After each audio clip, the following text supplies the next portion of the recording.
back, guys. So, been a little bit of a break here. What we did is we went ahead and ordered our frame rails in. They are going to be here next week, which will be in this episode.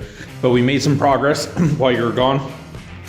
Getting these 2x2s cut up. These are going to set up our bottom of our frame and get everything located. We have them plumbed out over top of our center lines and all square with the frame here.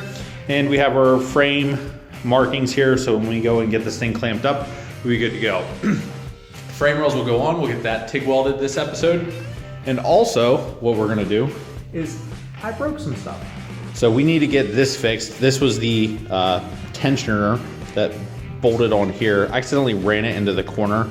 Didn't break by its own design. It's not made to be run into unmovable objects. So we're gonna get a new one of those installed and cut out some fixturing plates or gauge plates for the rear axle of the truck. So basically what's going on here is the frame tables, when they come in, they don't have any like set datums. It's all curves and there's not a lot of flat surfaces that you can measure off of. So we need to take one of the curves and use it as a reference point for the rest of the other curves and sort of figure out where we're at. We're gonna use those to position the frame. So we'll get more into that later, but for now, let's get started.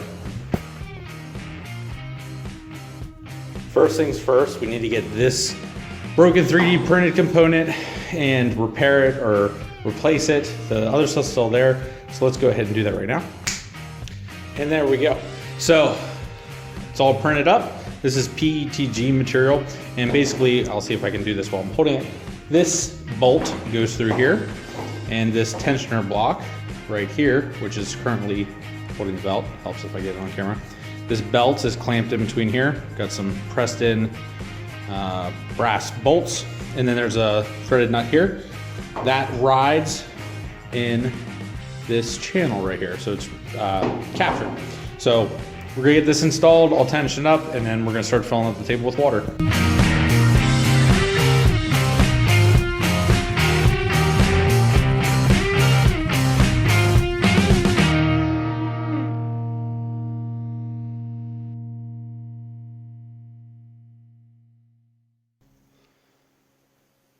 All right, so we got the belt tensioner back on. You saw me tensioning it there to the proper amount of ugga-duggas with the impact. I didn't really actually use the impact on it. I just used it as a driver.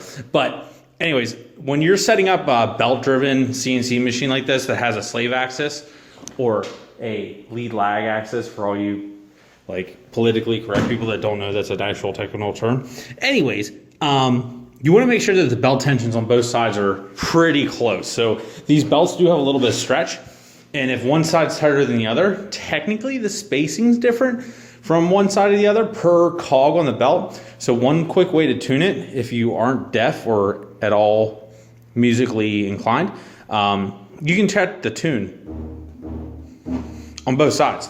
So this acts like a fret on a guitar, the wheel on here, and you can tune them to the same tone, and you know then that they're pretty close to the same tension.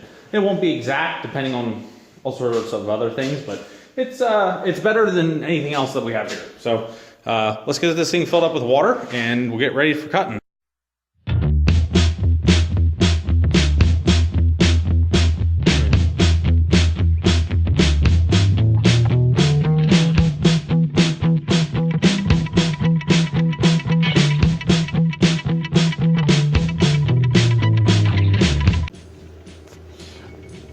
Okay, so we got some 1/8 inch thick material up here this is actually not the fixturing plate that we used to make the lower control arms. It was the first attempt and there was an error in it and we remade it. So this is just a piece of scrap at this point. And since I don't care if there's a bunch of extra holes in the part, I'm gonna use this scrap material because even though I would use some 16 gauge, I don't feel like breaking down this nice sheet that I have, and everything else I have is just a little bit too small or chewed up. So I need to go through my inventory of steel, sort of cut up what's got a bunch of scrap and sort of condense it a little bit. But this is what we're gonna make it out of, and let's get it set up.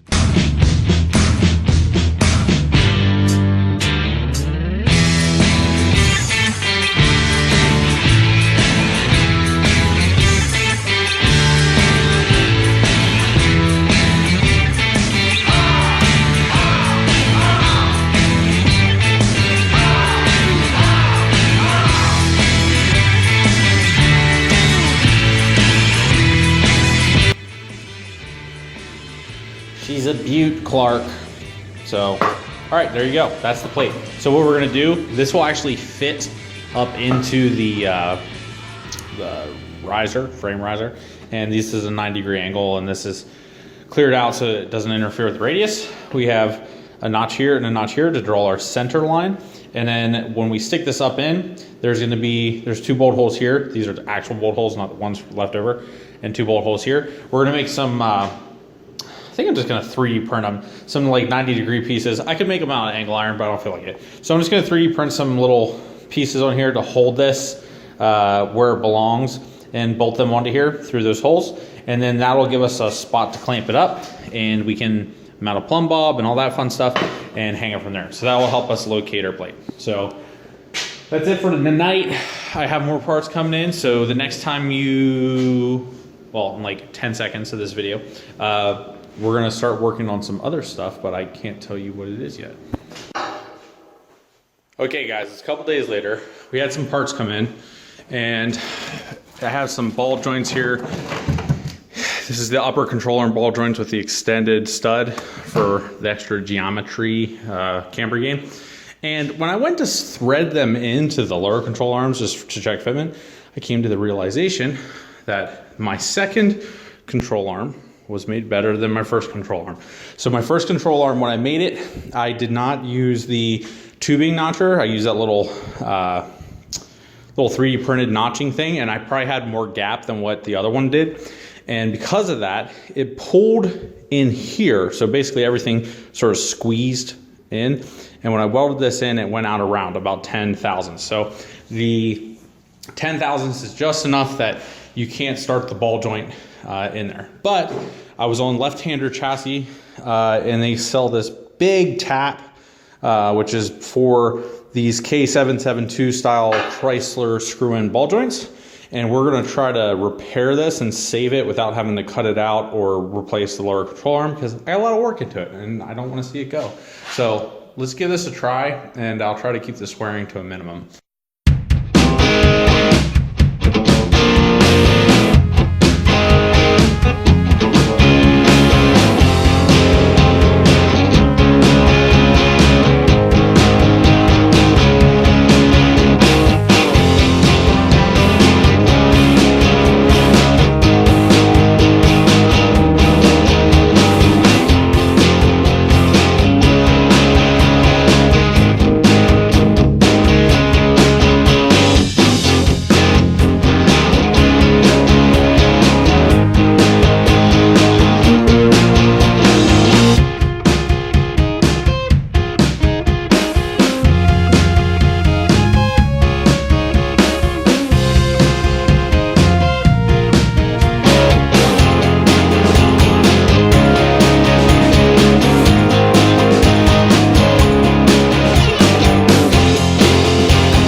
Alright guys, so we're back. I got some parts in. I got the upper control arm mounts. I got the upper control arms here. These are Joe's. They're 9 3/4 with a 10-degree taper. And these are the slotted configuration. So for you guys that have never used these, they have like a little recess here. And what that is for is to make a slug with a hole in different positions. So the hole can be in 1/2 inch, centered, 1/2 inch the other way, all the way in 1/8 inch increments. And what that does is sets the caster on the upper control arm.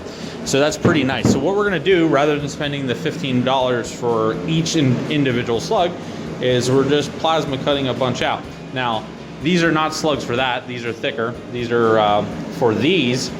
And what this is for is you insert them here and here, and that's why there's so many of them, because this is a thick component. So I gotta clean up a little bit of the stuff on this. But what you do is you insert them like this, and when you mount your A-arms up, you will have the correct amount of anti-dive when you're done. You get the idea. I need to clean up the edges.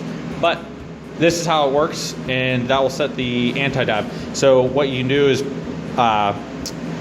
plasma cut different ones of these out and get different anti-dive angles percentages. And the same thing with these. I can plasma cut different ones of these out and get different casters. So right now we got some sheet metal up here. We're gonna work on the ones for the caster plate, and then I'm gonna cut those out and we'll go from there. Okay, so we got a little stack of plates cut out here. So here's a centered up one. So you can see here, fits nicely. There's retained tightly within that section here. Now for those guys worried about, whoa, this little thin sheet metal, it can't hold any weight. Well, you're right. It's not made to do that. If you look, this slot is a 1/2 inch slot and it's made for 1/2 inch hardware. So the whole head and washer and everything like that is actually pressing on this slot here, not on the plate. The plate is simply there for locating it until you tighten up the bolts, and then it's ready to go. So that's all done. We'll keep on cleaning up parts and go from there. Monday night, I just got off of work and my buddy texted me and let me know that my frame rails came into his shop from Bowling Brothers, and we're gonna head over now and pick up his trailer. He's been kind enough to get it loaded up on one of his trailers for me, and I'm gonna take it back to the shop tonight and check them out. So everything he said is they look pretty good, so I'm excited. All right, so we just got to the shop and everything is looking sick, so I'm really happy. Just need to get these bad boys home and we'll be ready to go, but shouldn't be too bad. Just gotta get them strapped up. Well, I just got it off the truck, got it laid out here, so we're gonna take the trailer back. First, we're gonna pop the skid here and slide this stuff inside, but overall, it's looking good. All right, so we got the frame rails inside. We're gonna cut them out of the banding and or the shrink wrap, get them laid up on top here, and see how they look.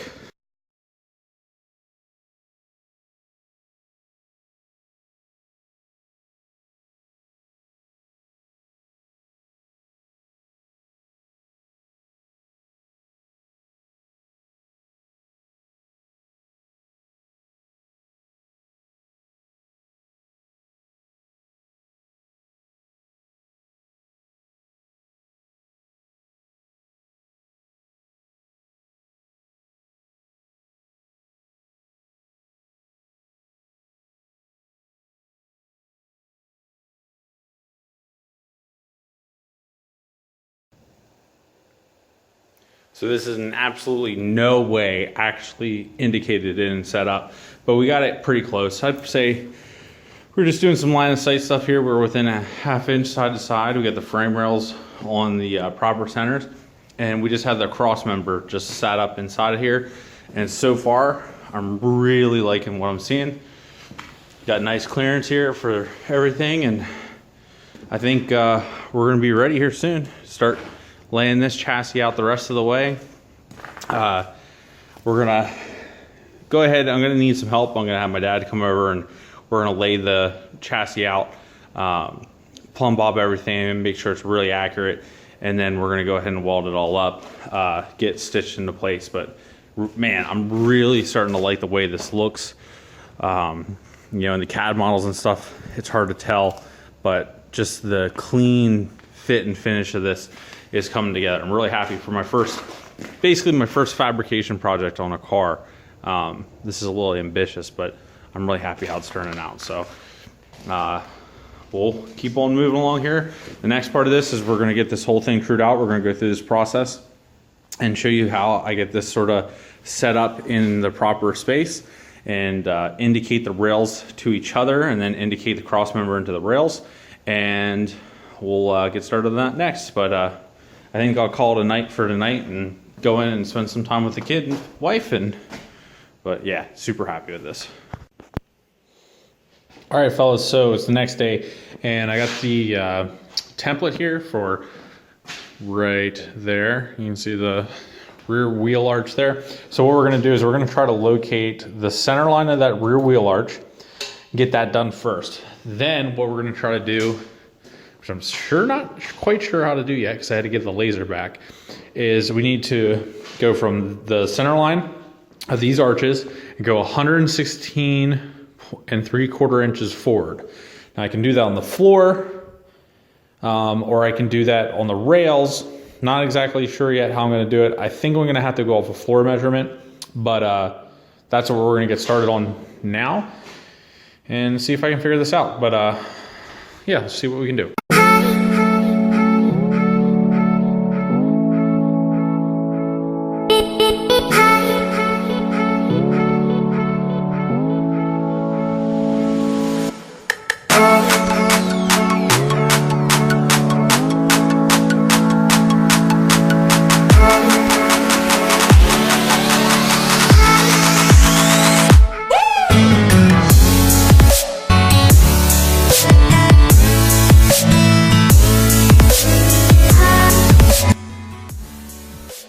Okay, so you watched me struggle for that for a couple seconds there, trying to get this plumb bob set up.